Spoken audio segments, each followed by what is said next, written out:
When CEO Miranda Walsh fired gentle janitor Marcus Rivera for being too friendly with employees. She never expected her own mother to be watching the security footage that would expose the real reason behind her cruel decision. Before we dive in, don't forget to subscribe because tomorrow we have an extra special story, and leave a comment telling us where in the world you're watching from. We'd love to hear your story too. The fluorescent lights hummed their familiar tune as Marcus Rivera pushed his cart down the empty hallway of the 32nd floor, the wheels squeaking softly against the polished marble that reflected the city lights filtering through floor-to-ceiling windows. It was just past midnight, and Walsh Industries had settled into the quiet rhythm that Marcus had grown to love over the past 18 months, the kind of peace that only came when the executives had gone home to their suburban mansions and the building belonged to the night shift workers who kept the corporate machine running.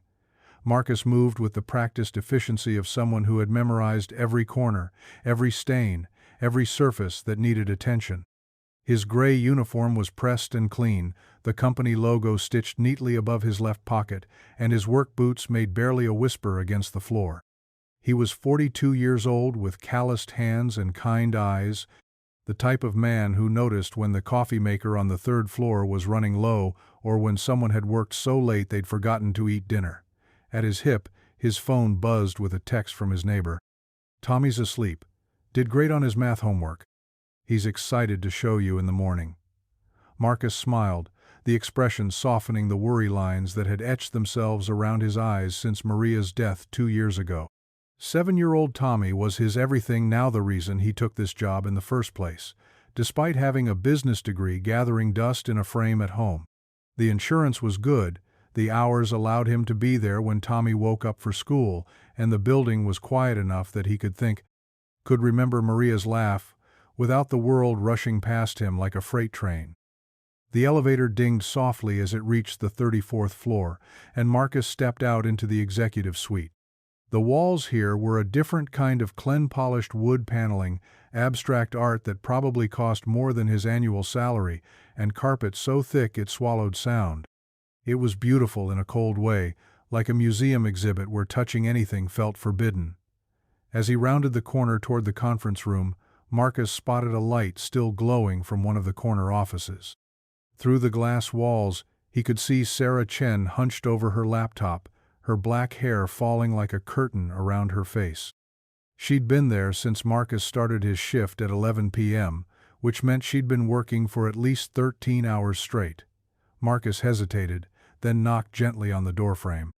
Sarah looked up, blinking like someone surfacing from deep water. "Oh, hi, Marcus," she said, rubbing her eyes with the heels of her palms. "I didn't realize it was so late." "Past midnight," he said softly, stepping just inside the doorway. "You been here since this morning?" She nodded, gesturing helplessly at the spreadsheets glowing on her screen. "Quarterly projections. They're due first thing tomorrow, and the numbers aren't adding up the way they should." Marcus noticed the empty coffee cup beside her keyboard, the wrapper from a granola bar she'd probably eaten hours ago, the way her shoulders curved inward like she was trying to disappear into her work. He'd seen this before the young executives who worked themselves into the ground trying to prove they belonged in a place that chewed people up and forgot their names. "You want me to grab you some fresh coffee?" he asked. "I was about to make a pot for the security team anyway." Sarah's face brightened with genuine gratitude. "That would be amazing, thank you." "Just black is fine." "You sure? I noticed you keep those flavored creamers in the break room fridge." She looked surprised that he'd noticed. "French vanilla, if you don't mind." "I know it's silly, but it makes the coffee taste less like motor oil." Marcus chuckled. "Nothing silly about that. My wife used to say, coffee without cream was like trying to watch the sunset with sunglasses on, you miss all the good parts." When he returned 10 minutes later with a steaming mug, Sarah was staring at her screen with the glazed expression of someone who'd been looking at numbers so long they'd started to blur together. "Here," Marcus said, setting the coffee down carefully beside her laptop. The ceramic was warm against his fingers, and he'd added just enough cream to turn the coffee the golden brown Sarah preferred. "You're a lifesaver," she said, wrapping her hands around the mug. "I don't know how you remember everyone's coffee preferences." Same way you remember all those numbers, Marcus replied. Practice and paying attention. Sarah took a sip and closed her eyes. This is perfect. How did you? She paused, looking at him with a mixture of curiosity and something that might have been concern. Marcus, can I ask you something? He nodded. Why are you always so nice to everyone? I mean, not that it's a bad thing, but most people here. She trailed off, gesturing vaguely at the pristine office around them. Marcus leaned against the doorframe, thinking about how to answer without sounding like he was complaining. My son asked me once why some people are mean and others are nice. I told him maybe the mean ones just forgot that everyone's fighting something, and maybe they need someone to remind them they're not alone in it. Your son sounds smart. Too smart for his own good sometimes. Marcus's expression softened. But he's got his mama's heart, so I figure he'll be all right. There was something in the way he said it that made Sarah look at him more closely. But Marcus had already started backing toward the hallway.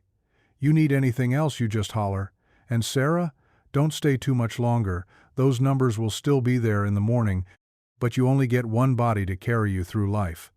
As he disappeared down the hallway, Sarah found herself staring after him, wondering when she'd last had a conversation with someone who actually seemed to see her as more than a productivity unit. 3 floors down, Marcus encountered David Kim from IT, who was sprawled across 2 chairs in the break room with his laptop balanced on his knees and dark circles under his eyes that suggested he'd been mainlining energy drinks for the past week. Server migration? Marcus asked, recognizing the particular brand of exhaustion that came with wrestling technology into submission. David looked up, startled. Yeah, how did you never mind, of course you know. You probably see more of what goes on in this building than anyone. Part of the job, Marcus said, moving toward the coffee machine. You eating anything besides vending machine snacks? Define eating, David replied with a rueful smile. Marcus opened the small refrigerator he kept stocked, with his own supply of sandwich materials, fruit, the occasional leftover from Sunday dinner. He pulled out a container of homemade soup that he'd brought for his own lunch break. Here, he said, popping it into the microwave. Maria's chicken and rice recipe. Won't solve your server problems, but it'll keep you from passing out face first into your keyboard. David blinked in surprise. I can't take your lunch. Already ate. Marcus lied smoothly. Besides, my boy made me promise to share Maria's cooking with people who look like they need it. He says it's what she would have wanted. When the microwave beeped, Marcus handed over the warm container along with a plastic spoon. David took a bite, and his eyes widened. This is incredible. Your wife must be an amazing cook. Marcus's smile faltered just slightly. Was? She passed a couple years back. The silence that followed was thick with the kind of awkwardness that came when someone realized they'd stepped on sacred ground. But Marcus didn't seem offended, just sad in a quiet way that suggested he'd learned to carry grief like a familiar weight. I'm sorry, David said. I didn't know. No reason you would, but thank you. Marcus began wiping down the already clean counters, his movements automatic. She used to say food was love you could taste, and love was the only thing that multiplied when you shared it. David ate in thoughtful silence for a moment before asking, How do you do it? Stay so positive, I mean, after losing someone like that. Marcus paused in his cleaning, considering the question. Some days I don't. Some days I can barely get out of bed, let alone smile at people. But Tommy's watching, you know, learning how to be a man from what he sees me do. And I want him to see someone who chooses kindness even when the world gives him every reason not to. That's a hell of a legacy to leave a kid. Only one that matters, Marcus said. By the time Marcus finished his rounds, it was nearly 3 a.m., and the building had settled into the deepest part of its sleep cycle. He'd checked on Sarah twice more, eventually convincing her to go home by promising to leave her a fresh cup of coffee and a note of encouragement on her desk before she arrived in the morning.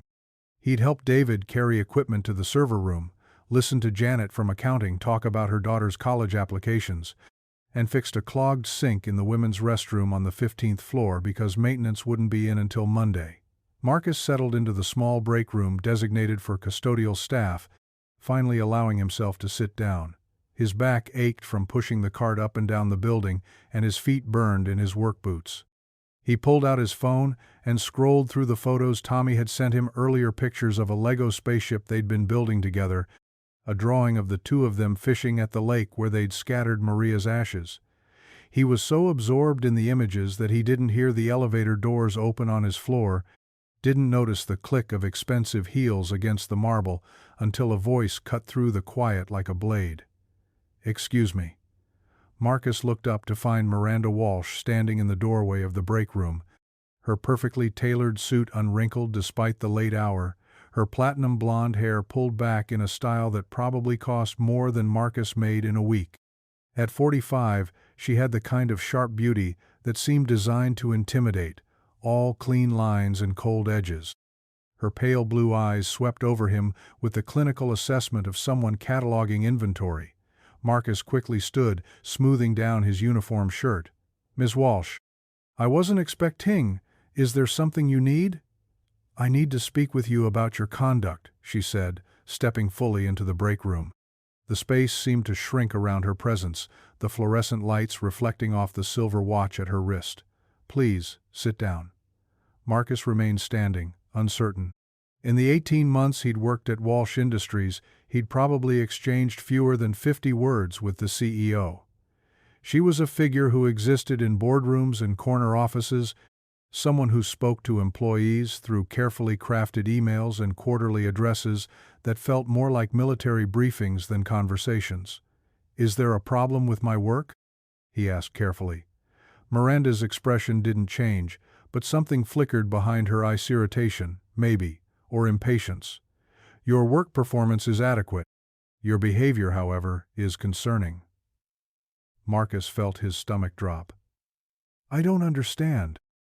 "I've been observing your interactions with my employees," she continued, her voice clipped and precise. "You seem to have forgotten that you're here to clean offices, not to play therapist or social worker." The words hit Marcus like a physical blow. He thought about Sarah's grateful smile when he'd brought her coffee, about David eating Maria's soup while wrestling with server configurations, about all the small moments of human connection that had made this job bearable. "I'm just trying to be helpful," he said quietly. "Helpful?" Miranda's laugh was sharp and humorless. "You're disrupting productivity. Employees are spending time chatting with you instead of focusing on their responsibilities. They're coming to depend on you for things that have nothing to do with your job description." Marcus stared at her, trying to process what he was hearing. "People work better when they feel cared about." You thought wrong," Miranda cut him off. "This is a business, Mr. Rivera, not a community center. We don't pay you to make friends or dispense life advice. We pay you to empty trash cans and mop floors." The casual cruelty in her voice made Marcus's chest tighten.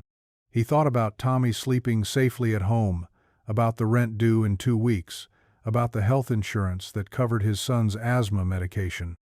He thought about Maria's voice telling him to choose kindness, always kindness, even when it hurt. "I understand," he said, the words scraping against his throat. "I'll keep more professional boundaries." But Miranda was already shaking her head. "I'm afraid it's too late for that. You've created an environment where employees expect a level of personal attention that's inappropriate for your position. It's affecting the culture I'm trying to build here." Marcus felt the world tilt beneath his feet. "Ms. Walsh, please, I need this job. I have a son." "Which is exactly why you should have been more careful about maintaining professional standards," she said coldly. "I'm terminating your employment, effective immediately. You'll receive 2 weeks severance pay, and your benefits will continue through the end of the month." The words echoed in the small break room like gunshots. Marcus gripped the back of the plastic chair to keep himself steady, his mind racing through the calculations he'd done 1,000 times: rent, groceries, Tommy's school supplies, the slowly dwindling savings account that was supposed to be for emergencies. "I don't understand," he said again, his voice barely above a whisper. "My reviews have all been excellent. I've never missed a day, never had a complaint." "You've had multiple complaints," Miranda interrupted. "Employees feeling pressured to engage in personal conversations when they should be working. concerns about boundary violations, questions about whether your behavior is appropriate for a workplace environment. Marcus knew she was lying. He'd seen the way people's faces lit up when he remembered their names, the relief in their voices when someone finally asked if they were okay. But he also knew that challenging her would only make things worse, and worse was something he couldn't afford. "When do I need to be out?" he asked, hating how defeated his own voice sounded. "Tonight. Security will escort you out once you've collected your personal items." Marcus nodded slowly, his throat too tight to speak. He thought about calling his neighbor to check on Tommy, but it was 3 a.m., and the boy was sleeping peacefully, dreaming about spaceships and fishing trips and a future that suddenly felt a lot less certain. "Can I?" he started, then stopped, swallowing hard. "Can I finish cleaning the 34th floor? Sarah's been working late, and I promised her a fresh cup of coffee in the morning." Miranda's expression didn't soften.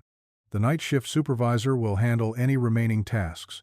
You're no longer an employee of this company." She turned and walked away without another word, her heels clicking against the marble like a countdown timer, leaving Marcus alone in the break room with the fluorescent lights humming overhead and the weight of the world pressing down on his shoulders. Marcus sat heavily in the plastic chair, his hands shaking slightly as he pulled out his phone.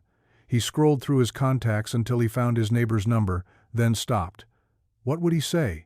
That he'd been fired for being too kind? That he'd lost their stability because he'd cared too much about people who probably wouldn't even notice he was gone? Instead, he stared at the lock screen photo, Tommy grinning gap-toothed at the camera, wearing the tool belt Marcus had bought him for his 7th birthday. "I'm gonna be just like you, Daddy," he'd said. And Marcus had felt his heart swell with pride and terror in equal measure. Now, sitting in an empty break room at 3 a.m. with his life falling apart around him, Marcus wondered what kind of man his son would see him as when he had to explain why they might have to move to a smaller apartment, why they'd have to buy generic cereal instead of the kind with cartoon characters on the box, why dreams sometimes died, not with a bang, but with the quiet click of expensive heels walking away. The security guard who arrived 15 minutes later was apologetic but firm. Marcus packed his few personal items, a photo of Tommy and Maria, a coffee mug his son had made in art class, the small first aid kit he'd started keeping in his cart after too many late-night workers had cut themselves on paper or stapler accidents. Everything fit into a single cardboard box that felt impossibly light for representing 18 months of his life. As they walked toward the elevator, Marcus caught sight of Sarah's office. The light was off now, she'd finally gone home, but he could see the empty coffee mug still sitting beside her computer, the one he'd filled with care and served with kindness. Tomorrow, she'd come in, expecting to find a fresh cup and an encouraging note, and instead, she'd find nothing. Someone else would empty her trash and vacuum her floor, but no one would ask if she'd eaten dinner or remember that she liked French vanilla creamer. The elevator descended in silence, and Marcus watched the floor numbers dropping like a countdown to an uncertain future. When they reached the lobby, the security guard walked him to the front desk where he had to turn in his ID badge and keycard. The night receptionist, a woman he'd chatted with hundreds of times about her grandson's baseball games, wouldn't meet his eyes. Outside, the city was still dark, the streetlights casting long shadows on empty sidewalks. Marcus sat in his 10-year-old Honda Civic, the cardboard box on the passenger seat, and finally allowed himself to cry. Not for the jobs could be replaced, but for the connections severed, the trust broken, the lesson his son would have to learn about a world that punished kindness and rewarded cold efficiency. He thought about Maria, about the way she'd held his hand during her final weeks and made him promise to never let the world make him bitter. "Be the good that Tommy sees," she'd whispered. "Be the reason he believes in people." As he drove home through empty streets, Marcus wondered how to explain to a 7-year-old boy that sometimes being good wasn't enough, that sometimes the world rewarded cruelty and punished compassion, that sometimes doing the right thing came with a price too high to pay but too important to avoid. The apartment was quiet when he slipped inside, tiptoeing past Tommy's room where his son slept, surrounded by Lego spaceships and drawings of superheroes. Marcus stood in the doorway for a long moment, watching the steady rise and fall of Tommy's chest, and made a silent promise that somehow, some way, he'd figure out how to keep their little world intact. But as he settled into his own bed, staring at the ceiling as dawn crept across the sky, Marcus couldn't shake the feeling that Miranda Walsh had won more than just a battle over workplace boundaries. She'd won something fundamental about the kind of place Walsh Industries would become, a place where efficiency mattered more than empathy, where productivity trumped humanity, where people like Marcus Rivera were expendable the moment they reminded everyone else what it meant to be human. Eleanor Walsh moved through the empty corridors of Walsh Industries like a ghost revisiting scenes from a life she'd built with her own hands. At 72, she was still sharp as a blade, her silver hair pulled back in the same no-nonsense style she'd worn for 40 years, her posture straight, despite the arthritis that made her fingers ache on cold mornings. It was nearly midnight on a Thursday, and the building hummed with the quiet energy of night shift workerspeople she'd once known by name, back when the company was small enough that she could walk every floor and remember every face. Those days felt like a lifetime ago.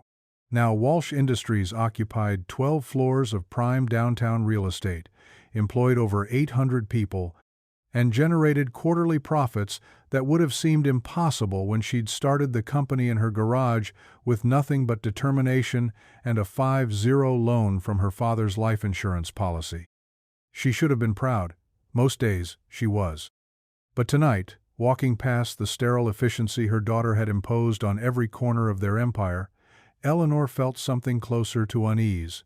She used her master key to enter Miranda's corner office, a space that had once been hers before she'd stepped down as CEO 5 years ago.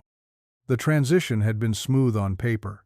Miranda had an MBA from Wharton, experience at 3 Fortune 500 companies, and the kind of ruthless intelligence that Wall Street analysts praised in their quarterly reports. But the office felt different now, colder somehow.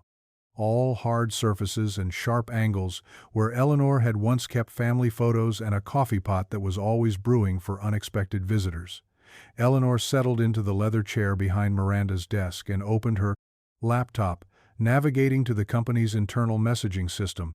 She'd heard about the janitor's termination through the grapevine, and news traveled fast in a building this size, especially when it involved someone who'd been well-liked. Marcus Rivera, that was his name. Eleanor vaguely remembered meeting him once or twice during her late-night visits, a quiet man with kind eyes who'd always greeted her respectfully, without the obsequious fawning she got from most employees who recognized her. The termination report was brief and clinical. Employee exhibited unprofessional behavior inconsistent with company standards.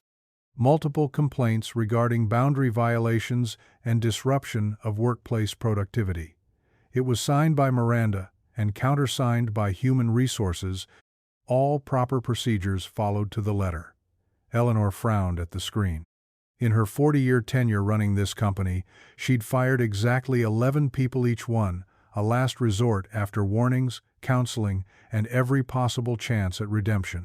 She remembered their names, their faces, the conversations that had led to those difficult decisions. She'd built Walsh Industries on the principle that people were the company's greatest asset, not its greatest liability. She pulled up Marcus Rivera's employment file. 18 months of perfect attendance, exemplary performance reviews, 0 documented incidents until this week.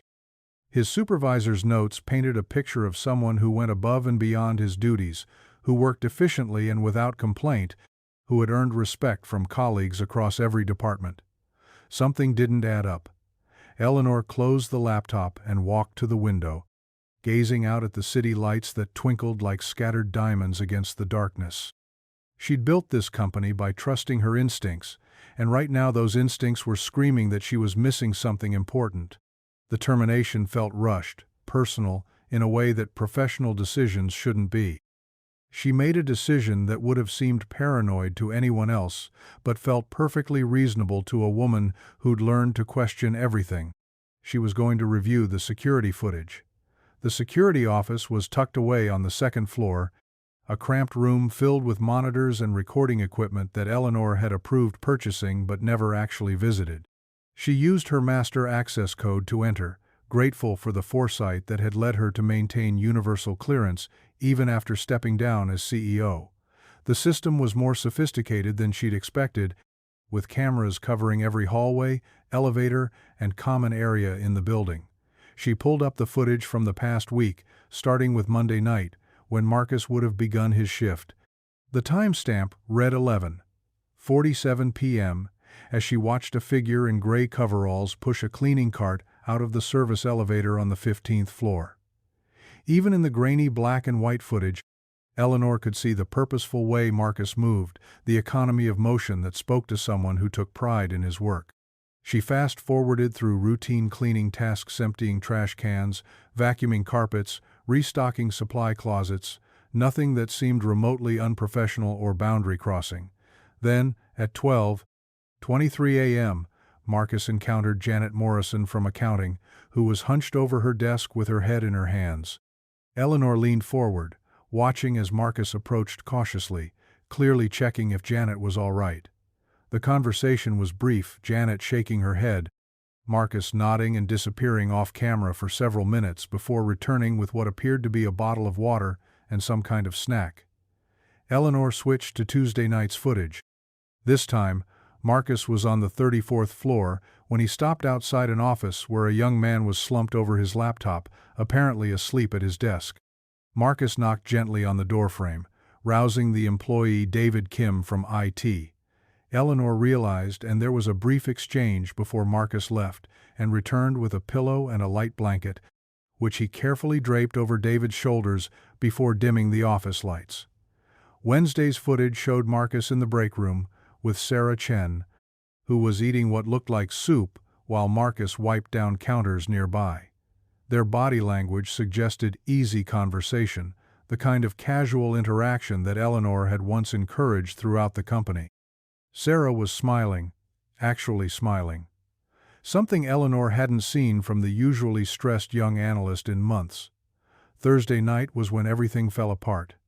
Eleanor watched the timestamp tick toward 3:00 a.m. as Marcus finished his rounds and settled into the custodial break room.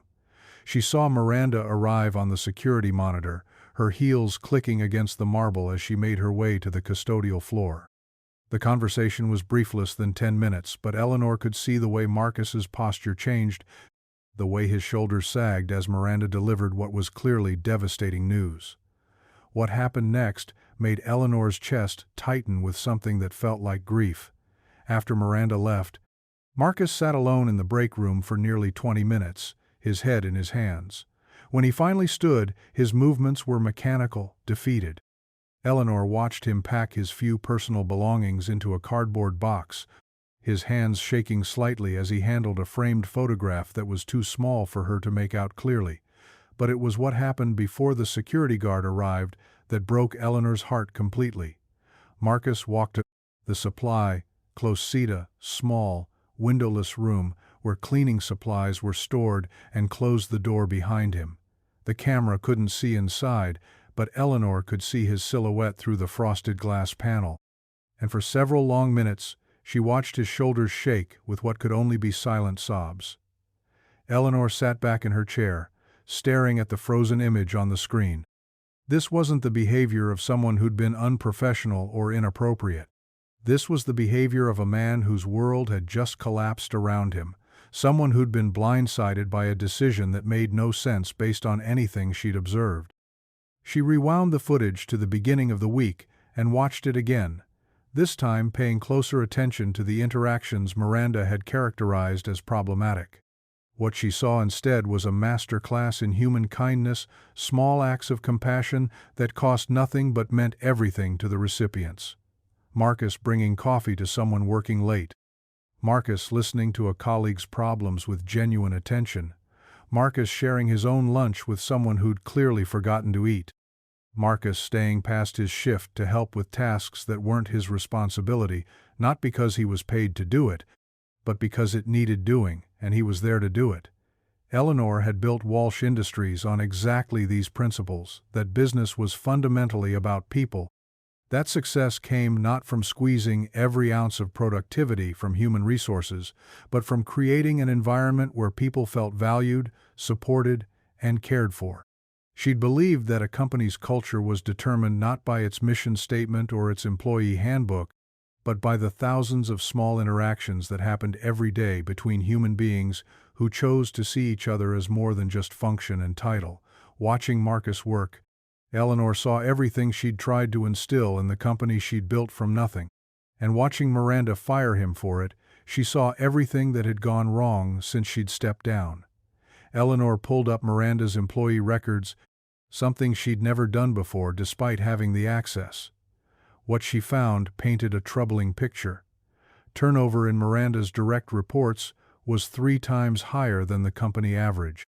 Exit interview comments consistently mentioned hostile work environment, lack of empathy, and unrealistic expectations. Employee satisfaction scores had dropped 23% since Miranda took over, and the company's internal culture surveys revealed a workforce that felt increasingly disconnected and undervalued. The irony was devastating. Miranda had increased profits by 15%, improved efficiency ratings across all departments, and earned praise from industry analysts for her streamlined management approach. But she'd done it by systematically dismantling everything that had made Walsh Industries a place where people actually wanted to work.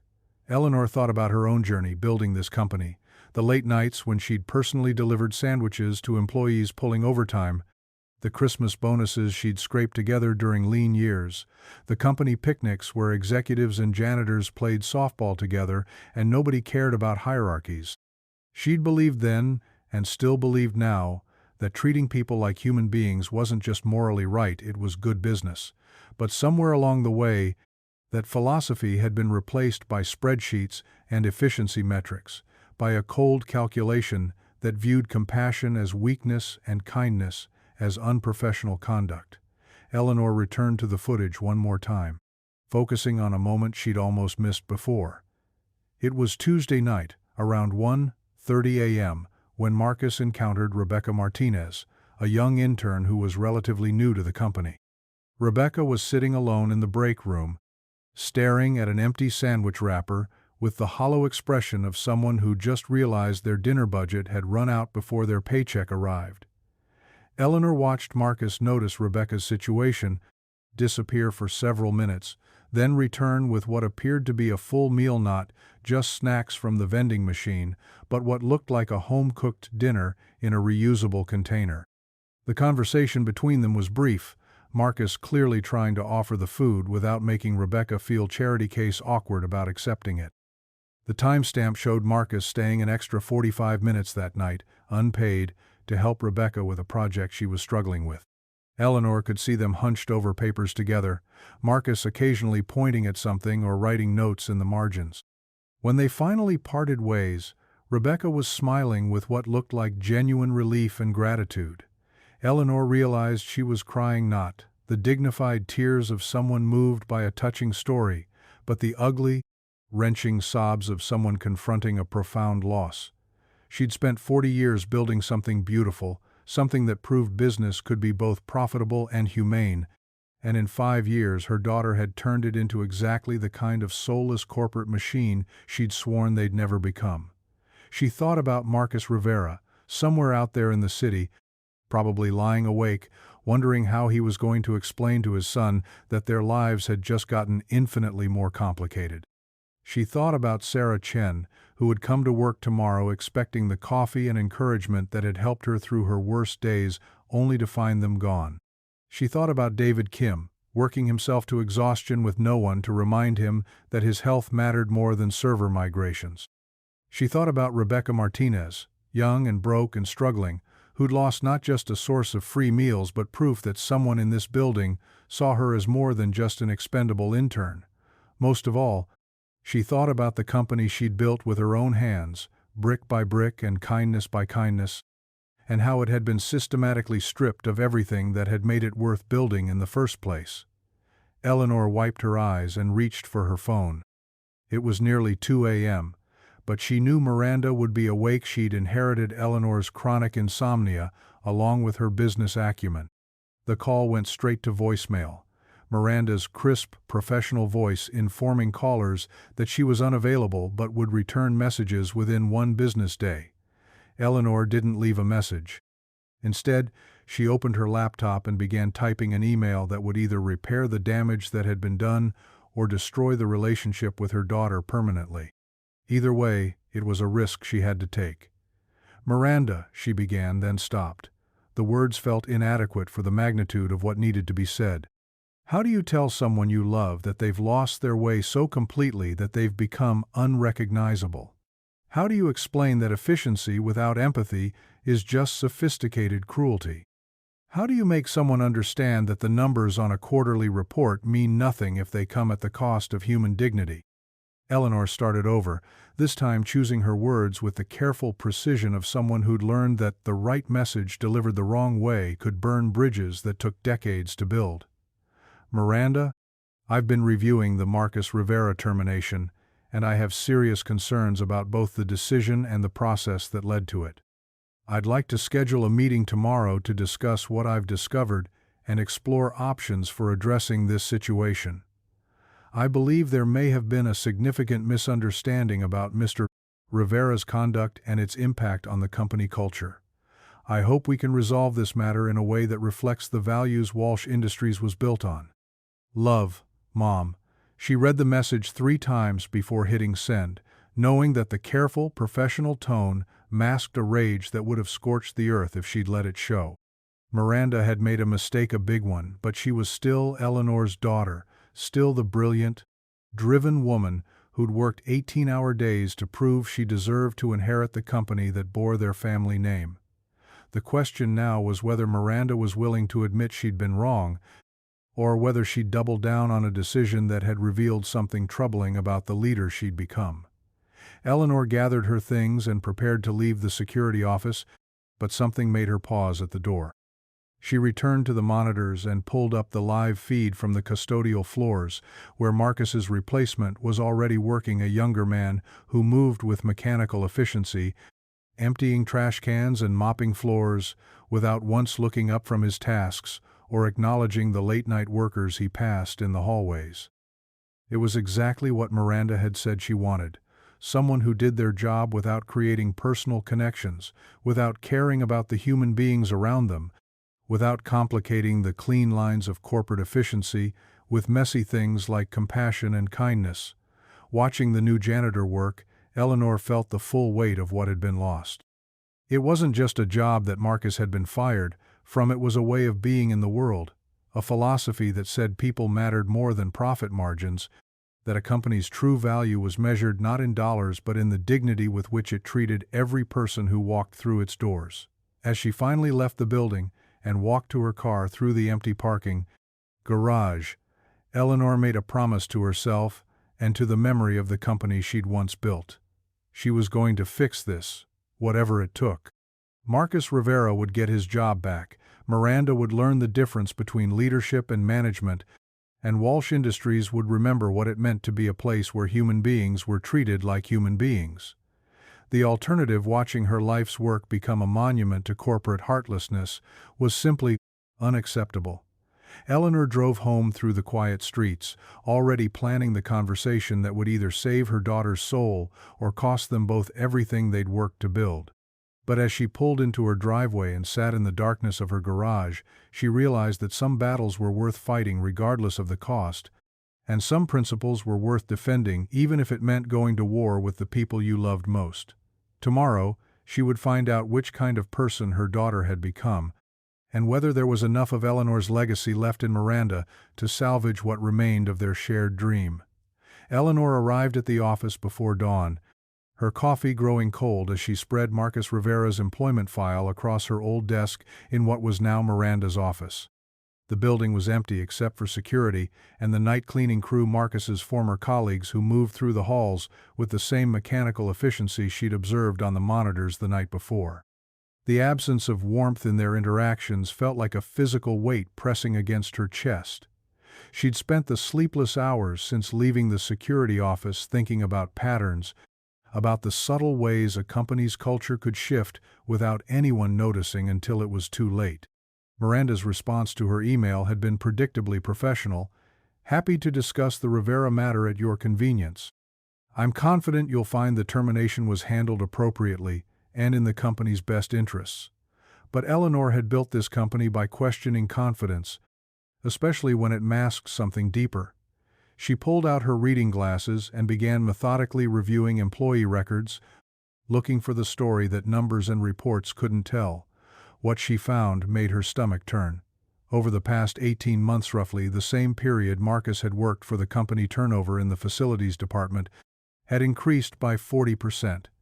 Exit interviews cited management restructuring and cultural changes, but the human resources notes painted a different picture. Employees complained about increased workloads, decreased support, and what several described as a hostile work environment where caring about coworkers is seen as a weakness.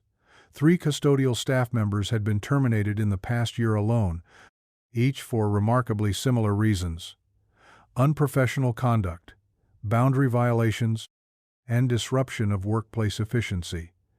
Eleanor Cross referenced their personnel files with their performance reviews and found the same pattern she'd seen with Marcus' excellent work records: positive supervisor feedback and sudden termination for behavioral issues that had never been documented as problems before.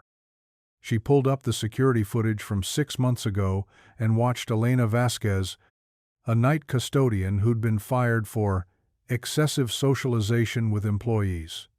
What Eleanor saw was a middle-aged woman who brought homemade cookies to workers pulling all-nighters and who had a gift for remembering people's birthdays. Elena's termination report cited complaints about unprofessional gift-giving and inappropriate personal relationships with staff. Eleanor fast-forwarded through weeks of footage, watching Elena work with the same quiet dedication she'd seen in Marcus. The woman stayed late without compensation to help with a water leak in the IT department, used her own cleaning supplies when the companies ran out during a budget delay, and once spent her entire break talking a young intern through what appeared to be a panic attack in the women's restroom. The termination came after Elena had organized an impromptu birthday celebration for Rebecca Martinez. The same intern Marcus had later helped with meals and project assistance. Someone had complained to Miranda about unprofessional use of company time and resources, and Elena was gone within a week. Eleanor found similar stories for the other terminated employees. James Foster, fired for overstepping his duties after he'd started a small lending library in the break room using books from his own collection. Maria Santos, terminated for creating dependency relationships after employees began seeking her advice about everything from workplace stress to family problems.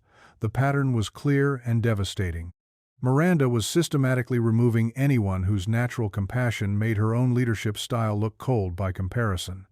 Eleanor picked up her phone and dialed the first number on her list. Elena Vasquez answered on the third ring, her voice cautious when Eleanor identified herself. "I hope you understand I can't discuss my employment termination," Elena said carefully. "I signed a non-disclosure agreement." "I'm not asking about the termination," Eleanor replied. "I'm asking about Marcus Rivera. I believe you worked with him." There was a long pause before Elena's voice softened. "Marcus is a good man. What happened to him?" "The same thing that happened to you, I suspect," Eleanor said. "Can we meet? I think there are some things you need to know about why you were really fired." They met an hour later at a diner, 3 blocks from the Walsh Industries building, the kind of place where coffee came in heavy ceramic mugs and the waitresses called everyone honey. Elena looked tired, older than her 53 years, with the worn expression of someone who'd been working double shifts to make ends meet since losing her previous job. "I loved working there," Elena said, stirring sugar into her coffee with hands that bore the calluses of someone who'd found new employment in a job that paid less and demanded more. "It wasn't just the work, it was the people. I've been cleaning offices for 25 years, and I've never worked anywhere where people actually saw me as a person instead of just part of the furniture." Eleanor leaned forward. "Tell me about Marcus." Elena's face brightened for the first time since she'd sat down. Marcus understood what I understood, that people work better when they feel like someone cares about them. He had this way of remembering things, not just names but real things. Whether someone's kid was sick, or if they were worried about a presentation, or if they were going through a divorce. That sounds like exactly what a workplace should encourage, Eleanor said. You'd think so, Elena replied with a bitter laugh. But apparently it made some people uncomfortable. I started hearing rumors that employees were too dependent on the custodial staff, that we were overstepping our roles. Then one day I get called into HR and told that bringing birthday cookies was inappropriate gift giving, and that listening to people's problems was unlicensed counseling. Eleanor felt the familiar burn of anger rising in her chest. Did anyone ever complain to you directly? Never. If anything, people seemed happier, less stressed. The turnover rate in the departments where Marcus and I worked was lower than anywhere else in the building. Elena paused, choosing her words carefully. But I got the sense that our humanity was making someone else look bad by comparison. After Elena left to get to her new job cleaning offices for a property management company that paid minimum wage and offered no benefits, Eleanor sat in the diner for another hour, making phone calls and following leads that painted an increasingly disturbing picture of her daughter's leadership philosophy. James Foster, the former custodian who'd been fired for his breakroom library, was now working night security at a hospital. Marcus was the one who gave me the idea, he told Eleanor over the phone. He said books were like bridges, they connected people to ideas and to each other. When I got fired, he helped me clean out my locker and told me not to let them make me bitter. Said the world needed more bridge builders, not fewer. Maria Santos, terminated for being too emotionally available to struggling employees, had taken a job at a nursing home where her natural compassion was valued rather than punished. Marcus taught me that caring isn't a weakness, she said. After they fired me, he called to check on me every week until he got fired too. Even brought groceries when I was between jobs. That man has a heart bigger than this whole city. With each conversation, Eleanor gained a clearer picture of who Marcus Rivera really was, not just as an employee, but as a human being. She learned that he had a degree in business administration from the local state university, earned while working full-time to support his family. He'd taken the custodial job at Walsh Industries not because it was his dream career, but because it offered the health insurance his son needed for asthma treatments and the schedule flexibility that allowed him to be present for Tommy's school events. He was overqualified for the position, admitted Janet Morrison from accounting, who agreed to meet Eleanor for lunch after learning about Marcus's termination. But he never acted like he was too good for the work. If anything, he brought a level of professionalism to facilities management that we'd never had before. Janet picked at her salad as she talked, her expression growing more troubled with each memory she shared. Marcus once stayed until 4 a.m. helping the IT department when we had that server crash in March. No one asked him to, just saw people who needed help and stayed to help them. And when my mother was in the hospital last month and I was barely holding it together, Marcus was the only person who checked on me every day. Not to be nosy, just to make sure I was okay. Did you know he'd been fired? Eleanor asked. Janet's fork clattered against her plate. What? When? Thursday night. Miranda terminated him for being too friendly with employees. Janet stared at her in disbelief. That's insane. Marcus wasn't too friendly. He was the only person in that building who still acted like people mattered more than productivity metrics. She paused, her voice growing harder. Although I guess that explains why the new custodian walked right past Sarah Chen when she was crying in her office yesterday. The old Marcus would have stopped to ask if she was okay. Eleanor spent the afternoon conducting what she privately called guerrilla interviews, casual conversations with employees who'd interacted with Marcus, gathering stories that painted a picture of a man who'd become the unofficial emotional support system for an increasingly dehumanized workplace. Rebecca Martinez, the intern Marcus had helped with meals and project assistance, was working late in the research department when Eleanor found her. The young woman's face crumpled when she learned about Marcus's firing. He saved my life, Rebecca said without exaggeration. Not dramatically, but really. I was working 16-hour days, living on vending machine food, barely making rent even with the internship stipend. Marcus started bringing me dinner real food, homemade stuff that tasted like someone's grandmother had made it. And when I was struggling with the Morrison account analysis, he stayed after his shift to help me understand the financial projections. Eleanor raised an eyebrow. Marcus helped with financial analysis? He has a business degree, Rebecca said, surprised by Eleanor's reaction. Didn't you know? He's probably better qualified to do half the jobs in this building than the people who actually have them. But he took the custodial position because… She stopped, looking uncertain. Because why? Rebecca glanced around nervously. Because his wife died of cancer, and he needed health insurance for his son. The custodial union had the best medical benefits, and the night shift meant he could be there when Tommy got home from school. Eleanor felt something break inside her chest. Marcus Rivera wasn't just a janitor who'd been kind to coworkers. He was an educated, capable man who'd sacrificed his career ambitions to ensure his son's medical needs were met, and who'd brought that same level of sacrifice and dedication to every aspect of his work. Rebecca, Eleanor said gently, did Marcus ever seem unprofessional to you? Did his friendship make you uncomfortable? Uncomfortable? Rebecca looked genuinely confused. Ms. Walsh, Marcus taught me more about actual business practices in a few late-night conversations than I learned in 4 years of college. He showed me how to read financial statements, how to spot inconsistencies in data analysis, how to present complex information in ways that executives could understand. If anything, he was the most professional person I'd encountered in this building. As the afternoon wore on, Eleanor's investigation revealed layers of Marcus's character that made Miranda's decision not just wrong but unconscionably cruel. David Kim, from IT, told her about the time Marcus had used his own money to buy replacement parts for critical equipment when the company's purchase order was delayed. Sarah Chen described how Marcus had talked her through a panic attack at 2 a.m., helping her develop breathing techniques, and reminding her that her worth as a person wasn't determined by quarterly performance metrics.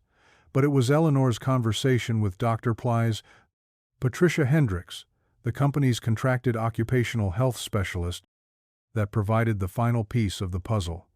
I've been recommending that Walsh Industries implement employee wellness programs for 2 years, Dr. Hendricks said over the phone. The stress levels among your staff are significantly higher than industry norms, and I've seen a marked increase in anxiety-related medical leaves since your daughter took over as CEO. Eleanor felt her throat tighten. What kind of increase? 40% higher than when you were running the company. The culture has become, how should I put this delicately, less supportive of human emotional needs. Employees report feeling like they're not allowed to have personal problems or show vulnerability without being seen as weak or unprofessional. And Marcus Rivera? Dr. Hendricks paused. Interesting that you mention him. Several employees have cited Mr. Rivera as a positive influence on their mental health and job satisfaction. He seemed to provide an informal support network that the company's official structure was lacking. Losing him is going to be devastating for workplace morale. Eleanor hung up the phone and sat in her car outside the office building, watching employees stream out at the end of the workday. Their faces looked different now that she knew what to look for. More closed off, more guarded, less like people and more like resources being efficiently managed. She thought about the company she'd built, the vision she'd had of a workplace where people could bring their whole selves to work, where caring about each other was seen as a strength rather than a liability.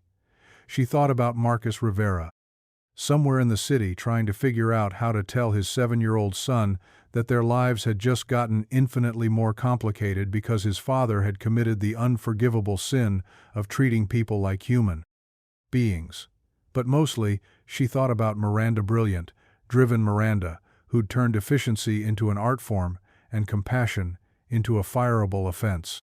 Somewhere along the way, Eleanor's daughter had become the kind of leader who saw kindness as weakness, who mistook emotional intelligence for unprofessional conduct, who believed that the way to motivate people was to make them afraid of showing any sign of humanity. Eleanor pulled out her phone and scrolled through her contacts until she found the number she was looking for. Marcus Rivera answered on the second ring, his voice cautious when she identified herself. "Mr. Rivera, this is Eleanor Walsh. I believe we need to talk." There was a long pause. "Ma'am, if this is about the termination, I've already signed the papers. I'm not looking to cause trouble. The trouble has already been caused," Eleanor said firmly. "But not by you. Can you meet me tomorrow morning? I think there are some things you need to know about why you were really fired." Another pause. "I'm not sure that's a good idea. Your daughter made it pretty clear that I'm not welcome at Walsh Industries." "Mr. Rivera," Eleanor said, her voice carrying the authority of someone who'd built an empire from nothing, "Walsh Industries is still my company, and you're going to get your job back. The only question is whether we do this quietly or whether I have to go through my daughter to make it happen." That evening, Eleanor sat in her study surrounded by personnel files, performance reviews, and printed emails that painted a damning picture of the company's cultural transformation under Miranda's leadership. The evidence was overwhelming. Her daughter hadn't just fired Marcus Rivera for being too friendly.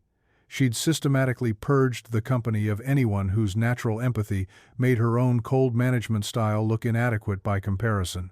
It was a pattern that spoke to something deeper and more troubling than simple poor judgment. Miranda wasn't just being ruthlessly efficient, she was actively hostile to the idea that business could be both profitable and humane. She'd turned Walsh Industries into exactly the kind of soulless corporate machine that Eleanor had spent 40 years proving was unnecessary. Eleanor thought about the conversation she'd have to have with her daughter, the confrontation that would either save Miranda's soul or destroy their relationship permanently. She thought about Marcus Rivera, asleep in an apartment where the rent was due in 2 weeks, and the future looked increasingly uncertain. She thought about all the other employees who'd been fired for the crime of caring too much, and all the current employees who'd learned to hide their humanity behind masks of professional indifference. Most of all, she thought about Tommy Rivera, a 7-year-old boy who was learning about the world from a father who chose kindness even when it cost him everything. What kind of world were they building for children like Tommy when compassion was punished and empathy was seen as a character flaw? Eleanor had built Walsh Industries on the radical premise that business could be a force for good in the world, that companies could be profitable while still treating people with dignity and respect. She'd proven that caring about employees wasn't just morally right, it was good business, leading to higher productivity, lower turnover, and better financial performance than companies that treated workers as expendable resources. But watching her life's work being systematically dismantled by her own daughter felt like watching someone burn down a cathedral to build a more efficient warehouse in its place. Eleanor reached for her phone and dialed Miranda's number. This time her daughter answered. "Mom, it's late. Is everything okay?" "No," Eleanor said simply. "Nothing is okay. We need to talk tomorrow morning. First thing. There are some decisions you've made that we need to discuss." "If this is about the Rivera firing—" "It's about much more than that," Eleanor interrupted. "It's about the kind of company you're running and the kind of leader you've become. 8 o'clock in my office." "Mom, I don't think—" 8 o'clock, Miranda. This isn't a request." Eleanor hung up before her daughter could respond, then sat back in her chair and closed her eyes. Tomorrow, she would find out whether the brilliant, compassionate woman who'd grown up watching her mother build a company based on treating people with dignity was still somewhere inside the cold, efficient CEO who'd fired Marcus Rivera for being too human. Either way, Marcus was getting his job back. Eleanor had built Walsh Industries to be the kind of place where people like Marcus Rivera could thrive, where kindness was rewarded rather than punished, where treating employees like human beings was seen as a competitive advantage rather than a liability. If that meant going to war with her own daughter to reclaim the soul of the company she'd built, then that was a war Eleanor was prepared to fight. Miranda Walsh arrived at the office at 7:45 a.m., 15 minutes before their scheduled meeting, carrying her usual armor of press suits and bulletproof confidence.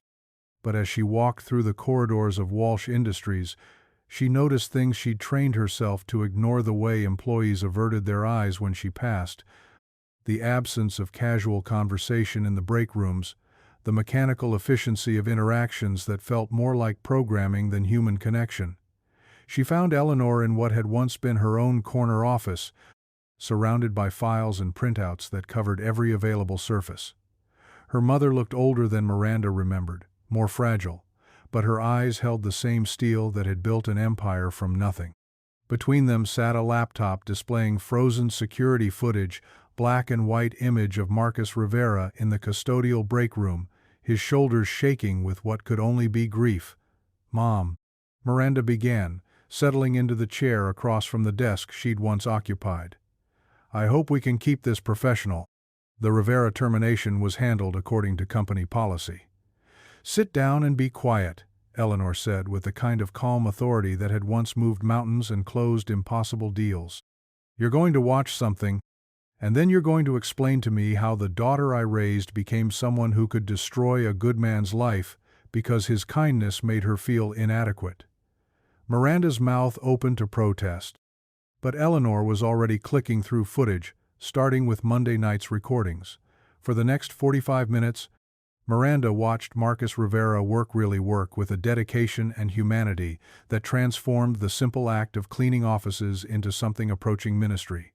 She saw him bring coffee to Sarah Chen, who was drowning in quarterly projections. She watched him share his lunch with Rebecca Martinez, the intern who was too proud to admit she couldn't afford proper meals. She observed him staying past his shift to help David Kim during a server crisis, working for free because someone needed help and he was capable of providing it. "This is exactly what I was talking about," Miranda said when Eleanor paused the footage. "He's overstepping his role, creating dependencies." "Keep watching," Eleanor commanded, clicking to footage from Wednesday night.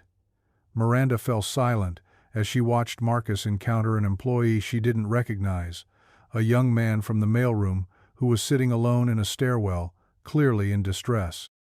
The conversation lasted only a few minutes, but by the end, the employee was nodding, his posture straightened, and Marcus was writing something on a piece of paper, a phone number maybe, or an address. "That's Michael Torres," Eleanor said quietly. 22 years old, working 2 jobs to send money home to his family in El Salvador. He was having panic attacks because he couldn't afford his student loan payments and was afraid of being deported if he defaulted. Marcus gave him the number for a free legal clinic and helped him apply for emergency financial aid through a nonprofit program he'd researched on his own time. Miranda watched her mother's fingers move across the keyboard, pulling up more footage. "This is from 2 weeks ago." On the screen, Marcus was in the supply closet, not cleaning but on the phone. His voice was too quiet to hear, but his body language suggested he was comforting someone. When he hung up, he stood still for a long moment before pulling out his wallet and counting bills. "Elena Vasquez," Eleanor explained, "the custodian you fired 6 months ago for being too friendly. Her daughter was in the hospital and she couldn't afford the copay for emergency surgery. Marcus gave her $300 money he probably needed for his own bills and drove her to the hospital at 3 a.m. because she didn't have a car. How do you? Because I talked to Elena, and James Foster, and Maria Santos, and every other employee you've fired for the crime of treating their coworkers like human beings." Eleanor's voice was steady, but Miranda could see the fury burning beneath the surface. "I talked to Rebecca Martinez, who credits Marcus with teaching her more about business in a few conversations than she learned in 4 years of college. I talked to Dr. Hendricks, who told me that employee stress levels have increased 40% since you took over as CEO. Miranda felt something cold settling in her stomach. "Employee wellness isn't measured by how much the custodial staff coddles people." "No," Eleanor interrupted, "it's measured by productivity, retention, and profitability." "Would you like to see those numbers?" Eleanor pulled out a thick folder and spread charts across the desk. Departments where Marcus worked had 20% lower turnover rates than the company average. Employee satisfaction scores in those areas were consistently higher. Sick leave usage was down 15%. And before you argue that correlation isn't causation, I had our consulting firm run a comprehensive analysis. She handed Miranda a bound report. This is what McKinsey Associates found when I asked them to study the connection between employee morale and business outcomes. Departments with higher emotional support, what you call coddling, showed measurably better performance across every metric that matters to shareholders. Miranda flipped through pages of data that contradicted everything she'd believed about efficient management. Teams with higher interpersonal connection showed increased innovation, better problem-solving, and stronger customer satisfaction ratings. The cold, professional environment she'd cultivated wasn't just cruel, it was bad business. This doesn't change the fact that Rivera was overstepping boundaries, Miranda said, but her voice lacked its earlier conviction. Eleanor clicked to the final piece of footage, Marcus in the supply closet after their conversation, his world collapsing around him. Tell me what boundaries he violated. He was too personal with employees. He created inappropriate relationships. He remembered people's names, Eleanor said flatly. He noticed when they were struggling. He offered help when he could and resources when he couldn't. He treated them like human beings deserve to be treated. She leaned forward, her voice dropping to something dangerous. The only thing inappropriate about Marcus Rivera's conduct was that it highlighted how completely you've failed as a leader. The words hit Miranda like a physical blow. She stared at the frozen image on the laptop screen, Marcus Rivera, crying alone in a supply closet, a good man destroyed by her inability to recognize goodness when she saw it. I was trying to maintain professional standards, Miranda said weakly.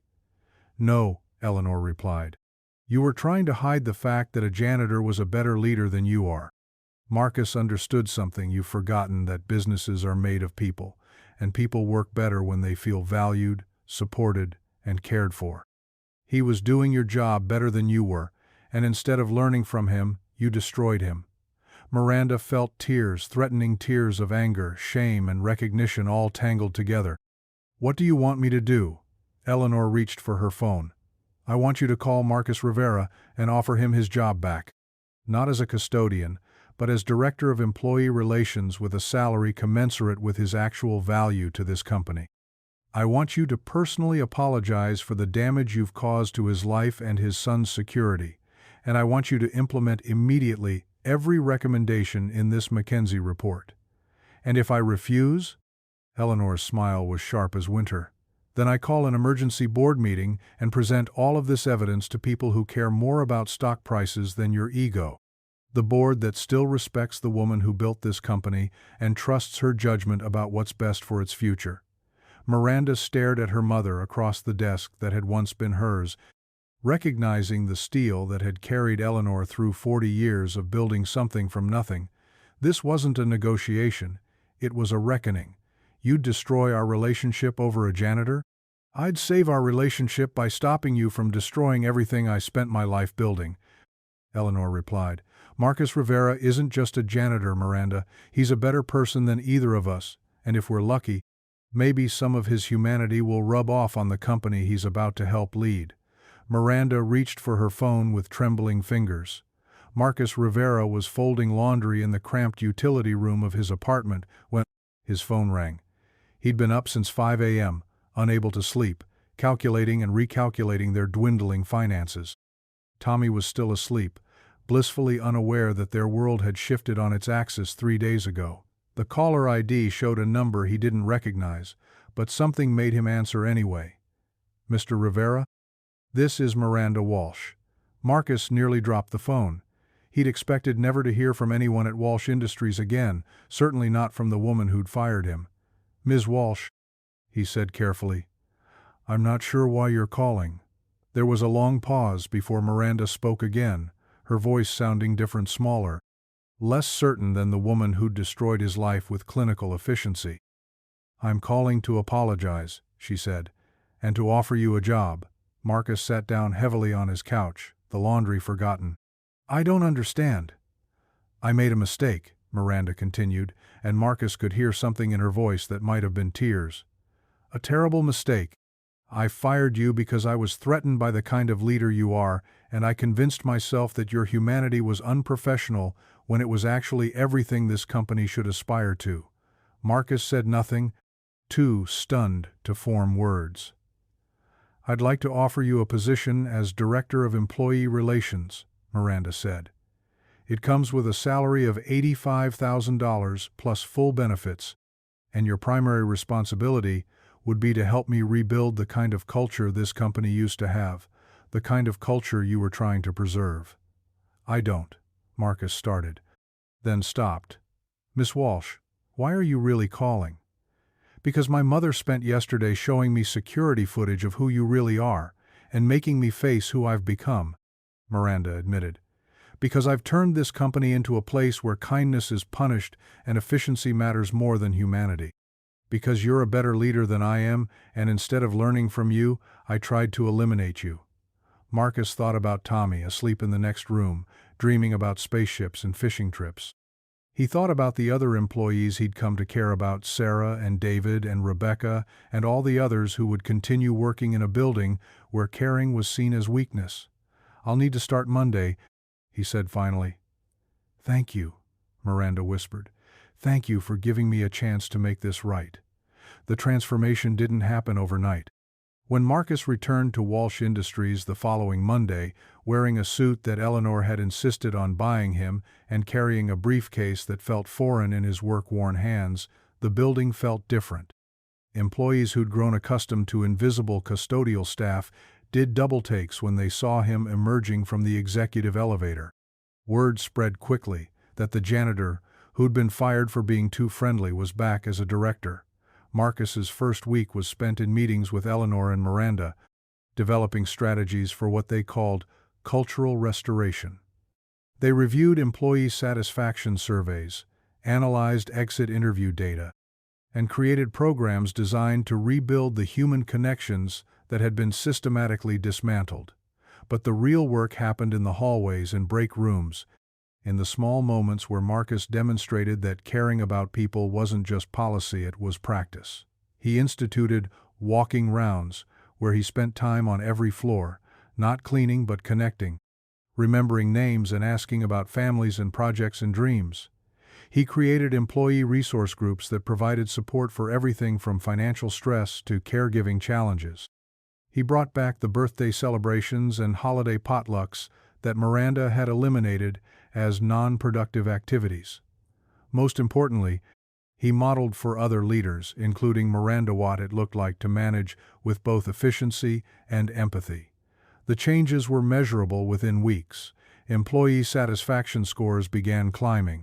Voluntary turnover dropped to its lowest level in 5 years. Productivity increased as people felt more connected to their work and more supported by their colleagues. Miranda found herself learning to lead in ways she'd never considered. She started remembering names, asking about personal challenges, celebrating successes both professional and personal. She discovered that knowing about an employee's sick parent or struggling teenager didn't make her weak, it made her more effective at supporting their best work. The boardroom presentations that had once focused solely on quarterly earnings began, including metrics about employee well-being and cultural health. Shareholders, initially skeptical of what seemed like soft management approaches, were convinced by hard numbers that showed consistent improvement across every performance indicator.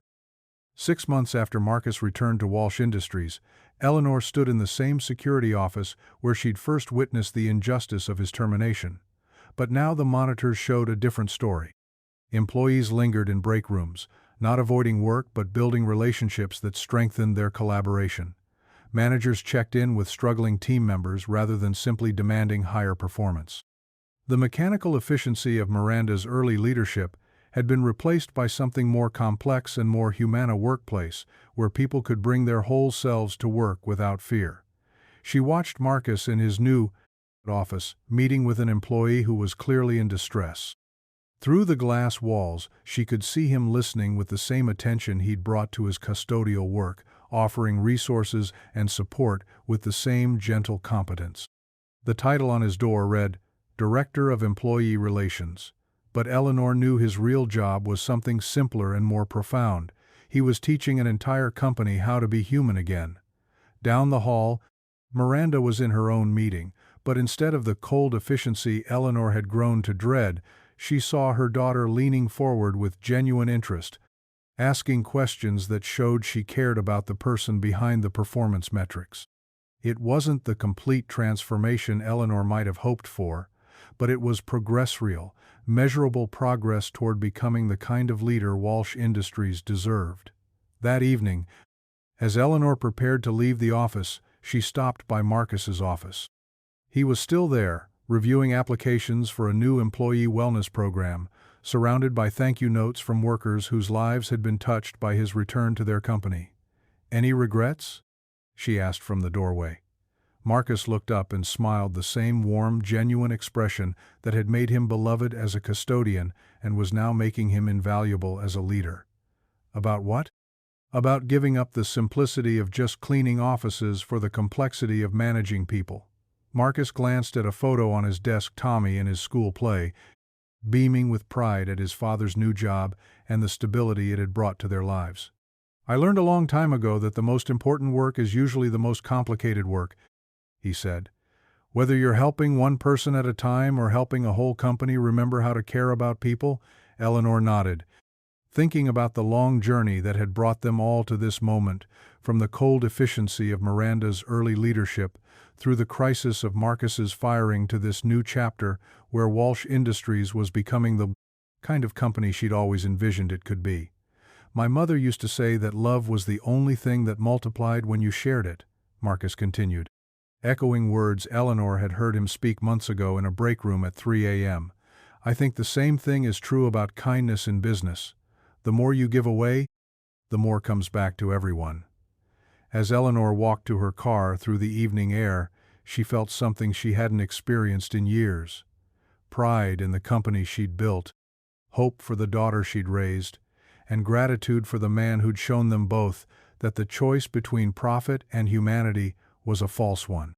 Walsh Industries was proving that businesses could be both successful and compassionate, that treating people with dignity wasn't just morally right, it was the foundation of sustainable success. The transformation was far from complete, but it was real and it was growing. And in a world that too often rewarded coldness and punished kindness, that felt like victory enough.